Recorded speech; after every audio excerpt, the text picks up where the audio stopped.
Welcome back. We are here today with Colonel Douglas Macgregor, a highly decorated combat veteran and also the former advisor to the U.S. Secretary of Defense, to discuss a recent article of yours with the title "Team America's Back and Keeping with History Has No Real Plan." And I will make sure to leave a link in the description. I like the title, by the way. That's not sure if it's a reference to the movie, but Well, uh, have you seen the movie, this puppet movie? yeah, it was back in 2003 or 4, I think.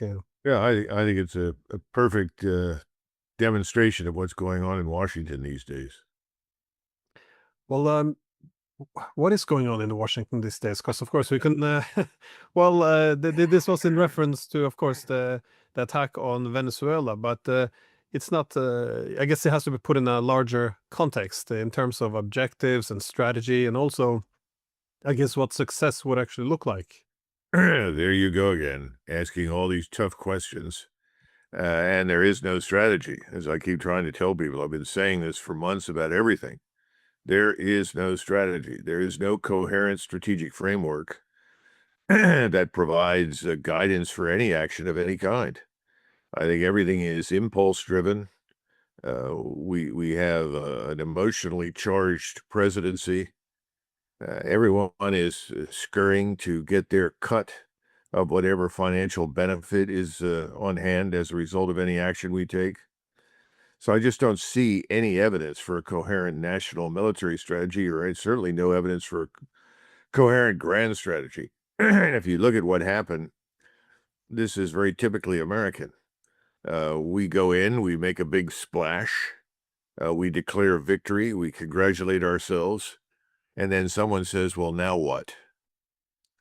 So much beyond the planning and the preparation for the kidnapping or arrest, as they claim, of Mr. Maduro and his wife, there doesn't seem to have been a great deal of thought given.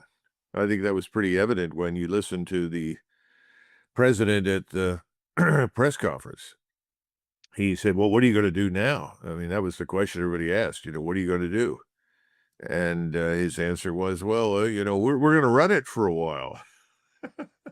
Going to run Venezuela for a while, a place the size of France, Germany, and Austria combined, with a population of somewhere between 28 and 30 million people. Great. We're going to run it for a while. Well, how do you plan to do that? Well, we'll figure that out. We'll do that. Well, Rubio Marco over here, he'll run it. I think that's what you're dealing with. As far as the operation itself is concerned, what I have been able to learn over the last couple of days from talking to people who have a lot of experience on the ground there and have a background in intelligence, which I do not, it looks like we spent an awful lot of money to buy out everyone who might interfere with our capture and arrest of Maduro. Now, it does seem that the Cuban bodyguard or security detachment, whatever it was largely eliminated. How that happened, did we do it? Was it done for us by mercenaries or other entities? I have no idea. But I think we did everything we could to avoid casualties. And this is another unfortunate feature of American foreign policy these days. And President Trump has fallen into this trap repeatedly. He leads with, well, we got in, we did everything, we had no losses. He said that about the attack on Iran when he bombed or allegedly bombed the nuclear facilities. And then he said it was wonderful, it was beautiful, it was great, it was super. And now we have peace and it's over. Well, we all know that's not true because Netanyahu was just in Washington, and it's pretty obvious to everybody, especially if you follow the Israeli media at all, that a new war is about to erupt with Iran. Now, they think they're just going to strike Iran with impunity, and potentially Iran won't strike back. I don't know. But I think we're headed in that direction right now. So I think the real question now for President Trump is, he said the same thing. We got in, it was wonderful, it was perfect, it was beautiful. We didn't lose anybody. Well, we did have one aircraft apparently that was badly damaged and had to abort, didn't participate in the mission. I guess that was the one Venezuelan air defense battery that had not been alerted to stand down and let us in. And of course, at the same time, we see this new vice president who's now become president she's talking out of both sides of her mouth. On one side, she's telling everybody, we're going to work with the Americans. On the other side, she tells everybody, no, we're going to present resistance. No one can dictate anything. Bottom line is, I don't think there's any plan of action whatsoever. And my greatest fear is that this whole thing, if we press ahead on the current path, which is a path to uncertainty, it's going to cost us a lot of money, which is what's happened to us whenever we invaded anybody. We spend more time uh, rebuilding these places and trying to restore some measure of order than we did to go in to begin with. So we'll have to see, but it looks that way right now, Glenn. It's pretty disappointing. How do you link the Venezuelan war and or war on Iran? Because, well, th- some would argue that if the U.S. can seize control over Venezuelan oil, then they can afford a war against Iran to have the disruption in the Middle East. On the other hand, we see that people like Machado, who got the Nobel Peace Prize, saying that if the United States would assist with the removal of Maduro, then the first thing she would do was to move the embassy of Venezuela from Tel Aviv to Jerusalem. So, yeah, essentially recognizing this as the new capital. Why is Israel a link to Venezuela here? That's a yeah bit of a Well, puzzle. we do have, I think, effectively pro-American governments in most countries except for Brazil, I guess Colombia, and obviously Venezuela, at least in South America. Whatever pro-American means, I'm not sure what that means. Does it mean they're subservient to us, that they do business with us in a way that's advantageous to us? I don't know, but people talk about pro-American. As far as Iran and Venezuela are concerned, I think there was a desire to somehow or another punish Venezuela for its pro-Palestinian position or posture. That much is clear. But there were no and there are no training camps for Hamas or Hezbollah in the country. That's a lot of nonsense. You could make a far better case for especially the Hezbollah presence in Mexico.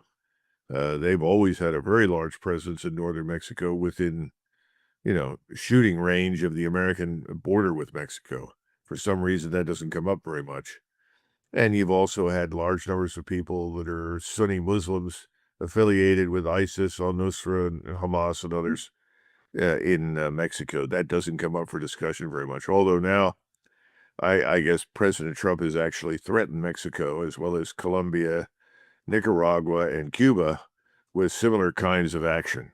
I don't know. I think that's very ill-advised because I'm not sure we can afford to pay everybody off to the point we did in Venezuela, so that our operation tactically will not go as we saw recently in Venezuela again.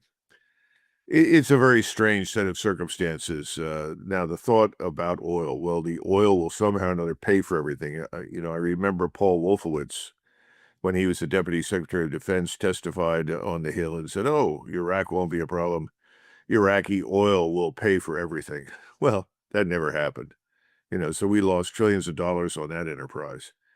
The oil in Venezuela, when you look at it, I'm told, is sort of looks like sludge. It's very thick, and it's difficult to refine. It takes time. It's very deep. It's hard to get out of the ground. It has a high sulfur content. Getting Venezuela up to, say, 3 million barrels a day or 4 million barrels a day is going to cost a lot of money and a lot of time. Don't think that's going to happen very quickly. So it's doubtful that the oil in Venezuela is going to have much impact on the world market. And that's another argument that's being made. Well, if we could get access to this oil, we could get it out on the market, plus our control ostensibly of Guyana's oil as well, which is next door to Venezuela.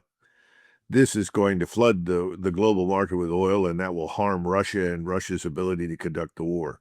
No, I don't think so. It takes too long for all of this to have a real impact or effect. It may be a decade or more before the oil is successfully extracted in the volume necessary to make any difference. Now, there are mineral wealth there in terms of enormous quantities of gold. The gold mines down there are substantial, but I'm also told they're in terrible condition. And they have emerald mines, and they have rare earths and other things. But you've got to get into the interior. The interior of Venezuela is not highly developed. They don't have an extensive road infrastructure. So even if you get into these places, you've got to transport things out. That's going to be difficult. Again, I don't see any immediate strategic payoff or benefit to what we've done in Venezuela. It looks more like a vanity project for the president and the Secretary of State and Secretary Hegseth more than anything else. And obviously their donors are very interested in it for their, private reasons. And remember, the donors, who are overwhelmingly billionaires, they will inevitably see to it that they profit in some way from everything. But the rest of the 95% or more of the population sees no benefit from it at all. But we're currently dominated by the billionaire class. They seem to be calling most of the shots. And that's my impression of this, too. I think certainly it's something that appealed to President Trump. Remember, President Trump is someone who really believes that bullying others works. The tactic of bullying people is something that he favors. I think he learned that in New York City. That's typical for what goes on there, and not just in the real estate market. But it doesn't work very well in international relations. But I think all of these things are bound up in the rationale for it. But again, what's the end state? What's it going to look like? How are we going to get there? I don't think anybody has systematically planned anything. And so now we're waiting to see what happens next. And I think that includes people in Washington.